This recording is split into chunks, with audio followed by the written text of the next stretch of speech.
So today I'm going to be replacing the motor mounts on my 1986 MR2. You can see the rear one here is pretty worn out, getting a lot of engine flex whenever you accelerate, decelerate, so on and so forth. No good. Front one's pretty worn out too. So I got a couple of replacements here with some urethane bushings in them. I'm going to replace it with those and see how that do. So the first thing we got to do here is remove this plastic cover guard to get good access to the front mount. So I'm going to remove that first. Okay, so now we got our front cover off. So gives us good access to the front mount. So next thing we'll need to do is use a jack to lift up the engine itself to take the weight off the mounts. Just want to show you you got your throttle cable and your speedo cable here. That are attached to the side of the mount up here. Probably want to pop those guys off just ahead of time. Make sure that you're not going to pull them off. Alright. There you go. Alright, so next we'll set up our jack to lift up the engine.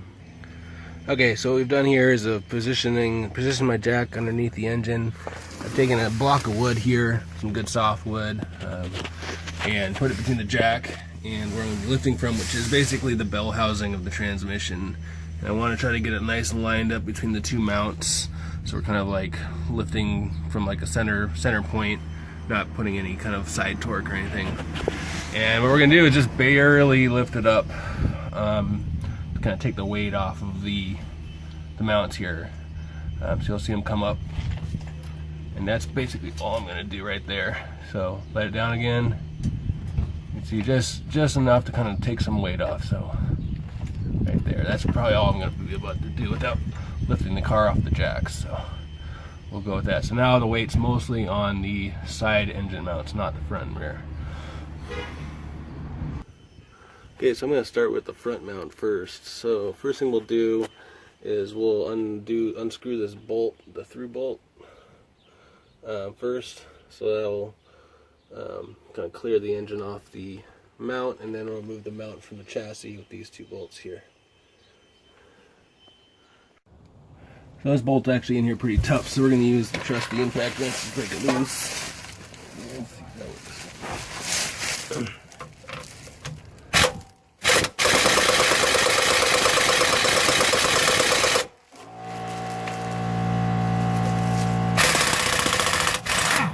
There we go. So that worked good.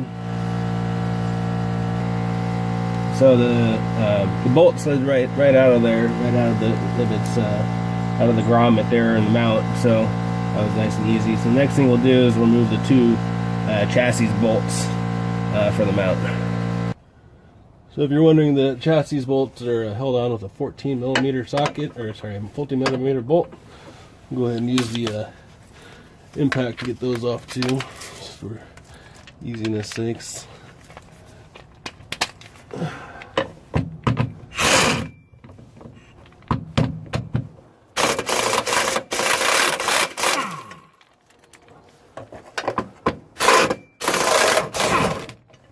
And look at that. It drops right out. Cool beans. Ta-da! So this is going to show you the difference here. This is the old mount. See, it's pretty floppy. It's got some tears. I don't know if you can see. Yeah, right there. It's pretty beat up.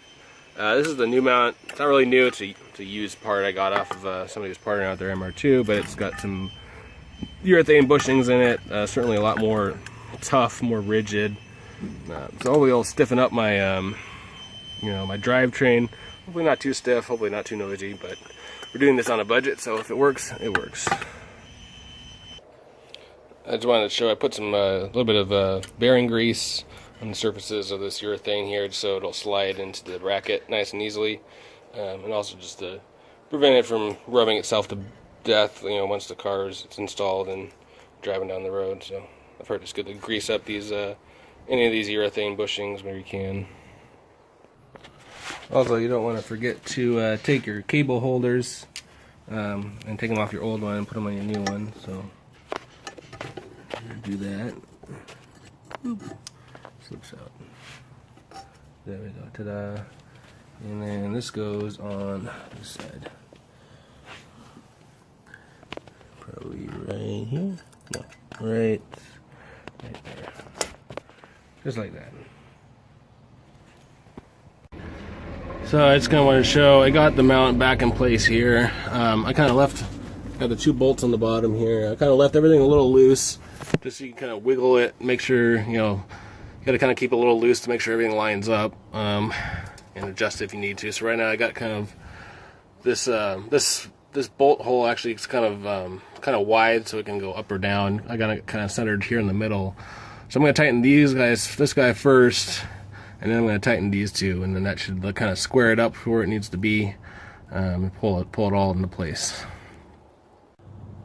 All right, let's see. I'm going to tighten up the through bolt here.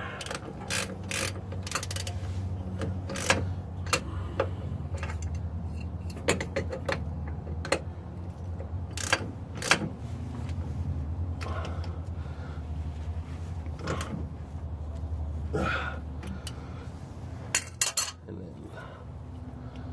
I'm just going to go ahead and hit these 2 guys with the impacts.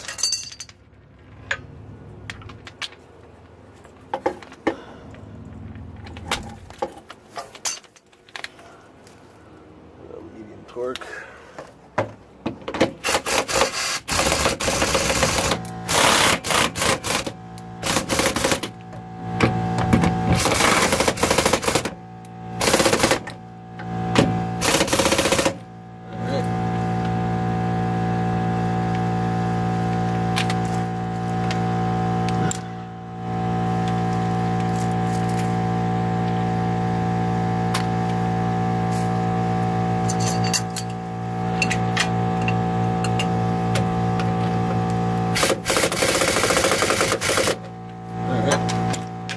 Pretty good and tight. I'll go ahead and check with my ratchet wrench just to be sure, but I think we're good. So let's show you. There's the mount all in there, looking good. And then we've got our put our cable ties back here, and then their holder. So we're all squared up on the front. It looks good. Okay, so next up we'll do the rear. Basically, same process. Remove the through bolt, and then remove the chassis bolts to remove the mount. I'm gonna go ahead, and this guy's a little easier to get at. It looks like it's got a fixed welded nut on one side, and it's got the bolt on the other. So go and loosen her up.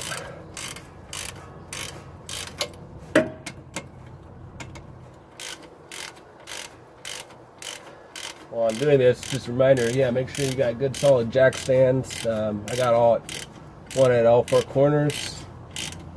But just be sure when you're lifting up the engine with the jack that you don't destabilize the car, and you'll be good and safe while you do this.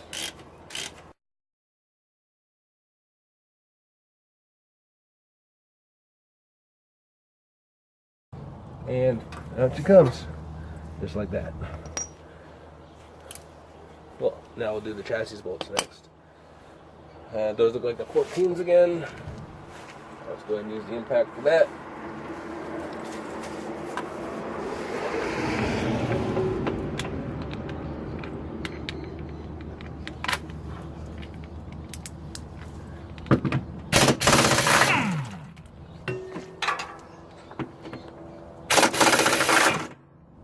And there she goes. Easy as pie. Look at that thing. Oh, fuck. This is going to show what the rear looked like here. The older mount you can see was totally torn up, loose. This new one, basically it's kind of like it's got a standard rubber bushing here, and then it's got like these polyurethane inserts to go on the side. I'm not sure if this is supposed to be like this, or if this is some sort of fix that you can do with your old mounts by putting these poly inserts in here. But off this guy looks like it should work pretty good. But yeah, that's kind of a comparison. Okay, we're going to go ahead and put our new rear mount in. Pretty much the same deal as for the front. We're going to put our through bolt in first, keep kind of things loose, put the chassis bolts in, and then tighten everything up. Once again, I put grease on the urethane to help it slide in.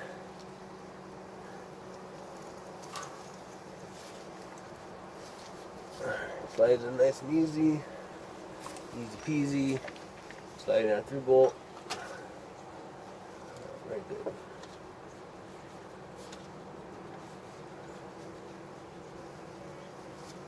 Keep things kind of loose for now. Put our chassis bolts. Ah, very nice. Everything comes together very good. So strong. Alright. And then we'll go ahead and tighten her up.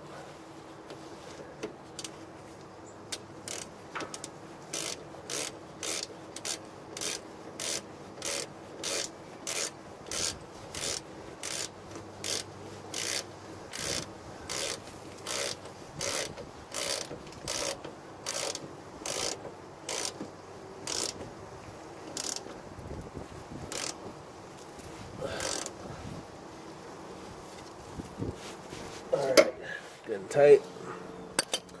Go ahead and tighten up with our chassis bolts.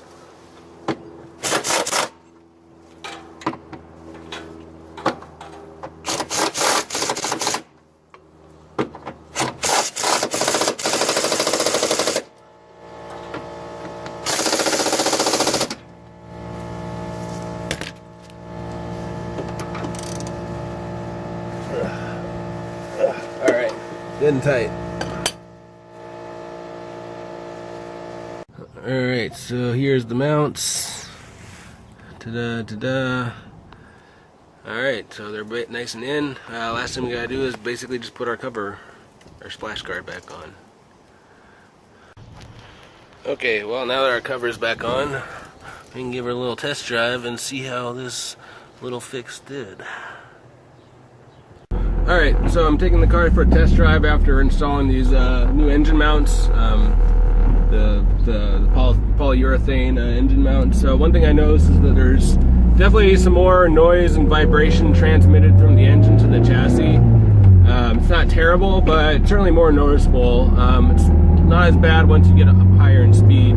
But the best thing that it does is it definitely takes out a lot of the driveline lash that I had because of those sloppy engine mounts. So on and off throttle openings and closings are much more like firm, not as sloppy. That's good.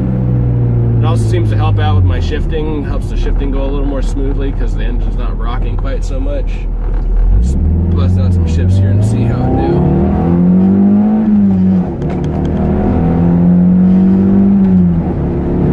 A lot firmer. Yeah. Also seems like it is maybe helping with the fifth gear not wobbling around so much. Sometimes when I'll have to kind of test that out on the freeway, but before when I was in fifth, I could kind of feel movement transferred through to the gear shift lever. So that might have been due to the engine kind of wobbling to and fro. But yeah, no, definitely feels a lot tighter, just that the trade-off is a little more noise.